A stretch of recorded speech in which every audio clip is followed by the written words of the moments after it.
आजकल लड़कियां लड़कों में क्या देखती हैं? ऑरा, ऑरा और एनीमे में ऑरा फार्मिंग तो जैसे खेल बना दिया है, जिसको देखो बस ऑरा फार्म किया जा रहा है। फिर चाहे दुनिया उलट पुलट ही क्यों न हो जाए, इनकी ये हवाबाजी कम होने का नाम ही नहीं लेती। और आज की इस वीडियो में हम कुछ ऐसे ही मोमेंट्स देखने वाले हैं जिन्हें देखकर आप भी सोचोगे भले ही गरीब के घर में 2 वक्त की रोटी हो ना हो, पर उसके अंदर चुल जरूर होगी। तो सबसे पहले बात करते हैं माइकल जैक्सन की नाजायज औलाद मुजान की। और ये तब की बात है जब मास्टर उबुयासुकी HIV और एड्स से परेशान होकर अपनी आखिरी सांसें गिन रहा था। तभी उधार का सूट बूट पहनकर मुजान वहाँ आ जाता है। और भाई मुजान की एंट्री है ये मेरे बाप की गालियाँ जो खत्म होने का नाम ही नहीं ले रही। और इफेक्ट्स, ओहो सिर्फ अपना ऑरा प्लस करने के लिए इसने इतने सारे इफेक्ट्स का यूज किया जिन्हें देखकर मुझे वो टीवी सीरियल याद आ गया। चाहता तो सीधा सीधा भी आ सकता था, पर इसकी मस्ती तो देखो। इसे तो बेजुबान कब से करते हुए आना था। और इतना सारा ऑरा गेन करने के बाद मुझे लगा कि मुजान आज तो कुछ तगड़ा ही करेगा, पर इसके साथ हुआ क्या, भाई तो जलकर कबाब बन गया और इसके आर्टिफिशियल ऑरा की माँ बहन एक हो गई।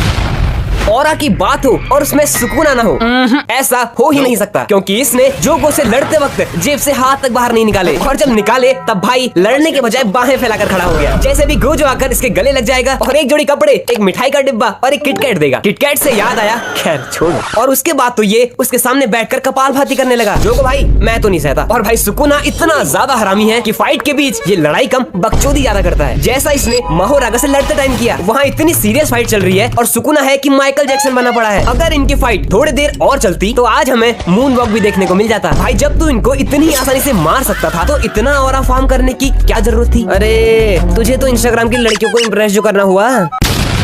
और अब है वो शख्स जो अपने ऑरा से कहीं भी कभी भी तुम्हारी हो या मेरी किसी की भी बंदी लपेट सकता है। संग जिन वू ये उनमें से है जो ऑरा फार्म का एक भी मौका नहीं छोड़ता। और ऐसे ही लड़कियों के सामने कूल बनने वाले लौंडे मेरी क्लास में बहुत है। पूरे सोलो लेवलिंग में भाई हर 2 मिनट में हवाबाजी में उतर आता है। पर मेरा पर्सनल फेवरेट मोमेंट तो ये है जहाँ इसने हद ही पार कर दी, क्योंकि जब एंड किंग बेरू जिन्वू की सेटिंग और बाकी सभी S रैंक हंटर्स को भगा भगा कर कुत्तों की तरह मार रहा था, तब भाई साहब यहाँ बिना टेंशन के छत में बैठकर खैनी रगड़ रहे थे। जब सब हंटर्स की 1 HP बची थी तब इसने बिल्कुल लास्ट मोमेंट में एंट्री ली, सिर्फ और सिर्फ ऑरा फार्म करने के लिए। एक बार मैंने भी इसे देखकर ऐसा ही किया। मैं अपनी क्लास में बहुत लेट घुसा, ये सोचकर कि मुझे लड़कियां देखकर कहेंगी ये कौन है हॉटी, इसका तो अलग ही ऑरा है। लेकिन सालों ने मुझे चूतिया घोषित कर दिया। नारुतो में ऑरा फार्मिंग ऐसी है जैसे बिन पानी की मछली। फिर चाहे मादारा हो, पेन हो, इताची हो या ककासी, सब के सब S टियर ऑरा फार्मर। लेकिन एक ऐसा निंजा भी था जिसने ऑरा फार्मिंग की रेड मार दी, जाबुजा मोची। तो जब काकासी और उसकी टीम इस चाचा को उससे गांव ले जा रहे थे, तब जाबुजा ने इनके ऊपर बूमरैंग की तरह अपनी तलवार फेंककर पेड़ में अटका दी और फिर उसी के ऊपर खड़ा भी हो गया, वो भी पीठ दिखाकर। मतलब भाई साहब फ्लेक्स करने की हद ही हो गई। जाबुजा भाई इधर को देख के बात कर। पर इसे ये नहीं पता कि इसका सारा ऑरा लॉस तो पहले ही इसके कपड़ों की वजह से हो चुका है। भाई एक बात बता, छाती तक पैंट कौन पहनता है यार? लेकिन इससे ज्यादा हवाबाजी तो चुनिन एग्जाम के फाइनल राउंड में हुई, जब पूरा स्टेडियम बस एक ही चीज चिल्ला रहा था, कहाँ है वो डरपोक उचिहा? उसे अभी के अभी बुलाओ। हाँ बुलाओ बुलाओ, कहाँ है ये? पर सास्के का तो कोई आता पता ही नहीं। लेकिन जैसे ही सभी लोग स्टेडियम छोड़कर जाने लगे, तभी वहाँ अचानक पूरा माहौल ही चेंज हो जाता है। तेज हवा चलने लगी, बादल गरजने लगे, बिजली कड़कने लगी और यहाँ तक कि तूफान भी आ गया। और इसी तूफान के अंदर खड़े थे सास्के और ककासी। अरे हो गया यार भाई, कर लिया फ्लेक्स, मिल गई शांति, या कुछ और बचा है? कहो तो मैं झुक जाऊं। पर एक बार जरा इन्हें तो देखो, जब फाइट सास्के की है तो ककासी तू यहाँ क्या कर रहा है? कभी तो नॉर्मल रह लिया कर। जब देखा तब ऑरा फार्मिंग।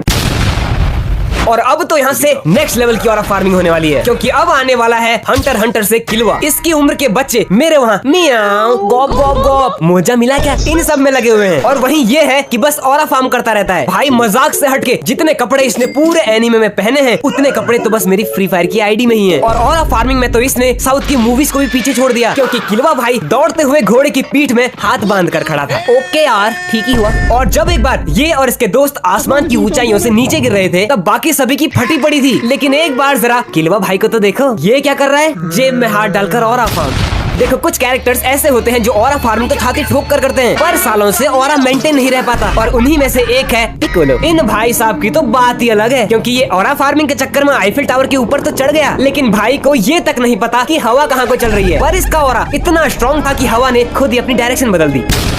अब बात करते हैं द किंग ऑफ ऑरा साकोमोतो की, जिसकी रगों में खून की जगह ऑरा दौड़ता है। मतलब मैं तो इसे देखकर स्पीचलेस हो गया था, क्योंकि एक बार जब ये हगने के लिए बाथरूम गया, तब इसे परेशान करने के लिए 3 लौंडों ने उसके ऊपर पानी फेंक दिया। लेकिन भाई तो हगते वक्त भी अपनी छतरी खोलकर बैठा था। वाह भाई वाह। तालियां। तुम्हें क्या लगा ये यहीं पर रुक जाएगा? ना ना ना ना ना। तो जब इन्हीं तीनों ने साकुमोतो से बदला लेने के लिए उसकी चेयर और टेबल बाहर फेंक दी, तब लड़कियां उससे कहने लगी, बेबी आओ ना मेरे पास बैठो। नहीं साकुमोतो प्लीज मेरे पास आकर बैठो। लेकिन तुम्हें पता इसने क्या किया? भाई ने खिड़की खोली और वहीं बैठकर बुक पढ़ने लगा। इसकी बहन का